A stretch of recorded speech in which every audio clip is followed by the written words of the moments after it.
Сьогодні на планшеті HP Compaq 8000 Elite CMT з 2009 року. Він з самого звичайного для нас форм-фактора. Комп'ютер називається CMT Convertible Mini Tower, які ще є формати SFF Small Form Factor і USDT Ultra Slim Desktop. Сам корпус дуже міцний, товсті стінки, на нього можна сісти і нічого з ним не буде. Відкривається типово для свого класу через ручку. Цей комп'ютер максимально простий і легкий в послідовності розбирання. Мені повезло, комп'ютер комплектний і навіть має гвинти на HDD 3,5 дюйм. Є 4 роз'єми SATA 2, а 5 роз'єм це eSATA. А DVD можна перевернути на 90 градусів, якщо робоча станція знаходиться у горизонтальному положенні. Так як це не перша подібна машинка у мене, то якщо у вас помирає корпусний вентилятор і він не справний, то можете його замінити, купивши новий, так як тут стандартний 4-піновий роз'єм. Інакше комп'ютер щоразу буде сигналізувати, що немає вентилятора і треба буде завжди натискати на F1, щоб продовжити запуск без вентилятора. Охолодження представляє собою алюмінієвий радіатор, якого хватає на процесорі Core 2 Quad, і температура не сягає більше 63 градусів Цельсія. Вентилятор процесора також на 4 пін. Термопасту можна міняти один раз в рік, може один раз в 1,5 року, так як комп'ютер не є аж таким продуктивним і гарячим. Блок живлення має 320 Вт, він фірмовий HP.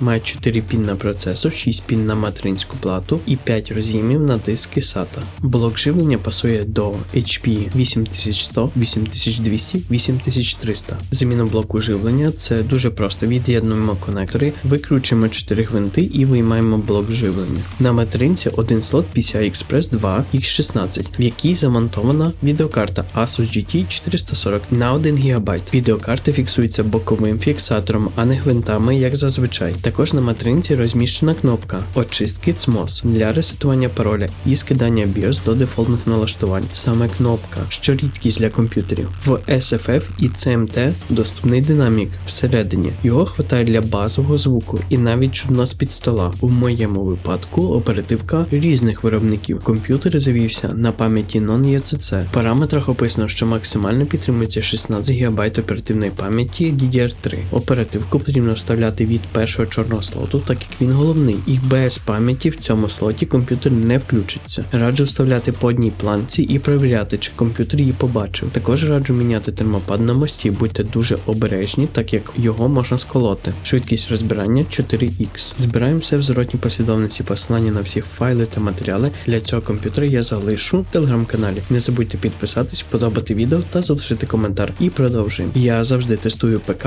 і те вам раджу тільки на останньому BIOS, або хоча б передостанньому. В HP тут все просто зробити. Остання версія BIOS 1.14 з осені 2015 року. Краще всього обновлюватись під Windows 10, так як Windows 11, а саме безпека у Windows, може заблокувати обновлення BIOS. Все, що підключене, працює в Legacy, відеокарта, диски і Windows. Windows треба встановлювати в режимі Legacy формату MBR. На сайті HP є підтримка Windows, а на форумі HP і Reddit пишуть про встановлення Linux. Всі налаштування BIOS дефолтні, крім пару пунктів, таких як віртуалізація, так як її треба включати самому. SATA Emulation включив на HCI. BIOS нормально приділяє відеокарти і не потрібно вручну міняти перехід з Intel на Nvidia. Специфікація заявлена на можливість виконати RAID 1. Вбудованої HP Diagnostic її просто немає, забудь. Щоб здіагнозувати офіційними інструментами робочу станцію, потрібно зайти на сайт HP, там доступний пункт діагностика, завантажуємо файл, далі вручну переходимо в папку і запускаємо файл Make USB-Key. Вказуємо пусту флешку і діагностика запишеться на флешку. І що з нею не так? Ну, перше, так це те, що на флешку записує Windows PE, яка не запускається, так як не може підтягнути файли. По-друге, єдине, що працює, так це тест оперативної пам'яті. Але по досвіду скажу, що MEMTest 86 Legacy робить той самий тест. Як альтернативу рекомендують доступний список звукових і діодних сигналів, який допоможе здіагнозувати, в чому саме помилка. Специфікація і модифікація. Розрахунки блоку живлення показують, що 320 Вт хватає впритик, і відеокарти, які сюди підходять, це тільки відеокарти до 90 Вт, і які живляться з роз'єму PCI Express. Стандартизовану специфікацію можна знайти на сайті HP, але вона дуже складно написана і технічно, тому створив список доступних процесорів. Дані я взяв з сайту User Benchmark. Раджу звернути увагу тільки на Core 2 Quad, Q9650, Q9550, Q9500 і Core 2 Duo 8600. які доступні на AliExpress. Їх можна купити і вони продуктивні, але їх ціна то просто космос в порівнянні до ціни комп'ютера. Додатково раджу звернути увагу на сайт User Benchmark і те, які конфігурації вибрали користувачі. Хоч це вічний 775-й сокет, але Xeon сюди не вийде вставити, так як тут фірмовий HP BIOS і його ніхто не модифікував. Плюс Google нічого про це не знає і показує одного бідолагу, який питав про таку модифікацію. Ну, або я не вмію шукати. Практично всі драйвера встановили з Windows Update, але Intel Management треба скачувати з сайту HP. HP Support Assistant не показує жодних обновлень, але дозволяє подивитися дані комп'ютера. SATA 2 має швидкість 3 гігабіта в секунду. Всі процесори не мають підтримки інструкції SSE 4.2, тому частину програм не вийде встановити. У мене це нові версії Blender Bench і V-Ray. Для порівняння показані тести Cinebench R23, CPU Z-Bench, AIDA 64 Memory Benchmark,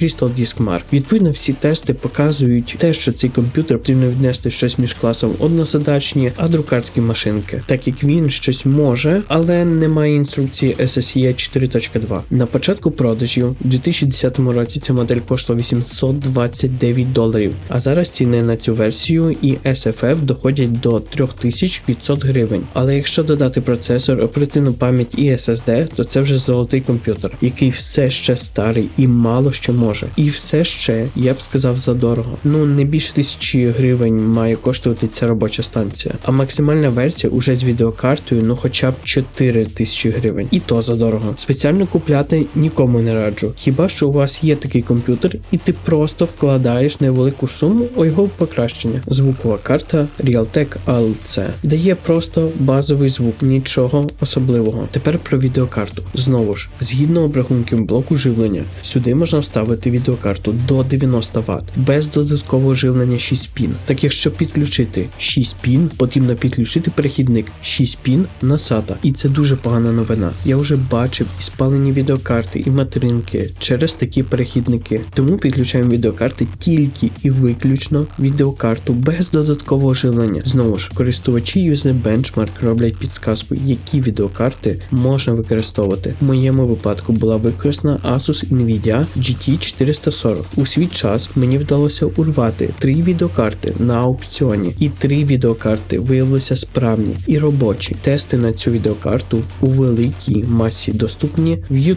І вроді як на ній можна грати, але нагадую, 2 суттєві уваги. По-перше, це те, що відеокарта працює в Legacy режимі, хоч у HP 8000 доступний PCI 2, але вона працює на PCI 1.1. Максимальна температура 64 градуса Цельсія. По-друге, вона відноситься до відеокарт End of Life. І останній драйвер на неї 391.35, а GeForce Experience 3.24.0.126. Відеокарта витягує все на мінімальних налаштувань. Згідно тестів YouTube, на якості HD в 30 FPS. Мій тест Mafia 2 показує, що гра ледве тяне на мінімальних налаштуваннях з розширенням 1366 на 768 точок. Було біля 20 FPS. Ігрових. Грати за цим некомфортно, але можливо. Слабим місцем цього комп'ютера то процесор, і подивитися відео на Full HD ще є можливість. А от на 2К і 4К є пропуски, лаги, буферизація відео.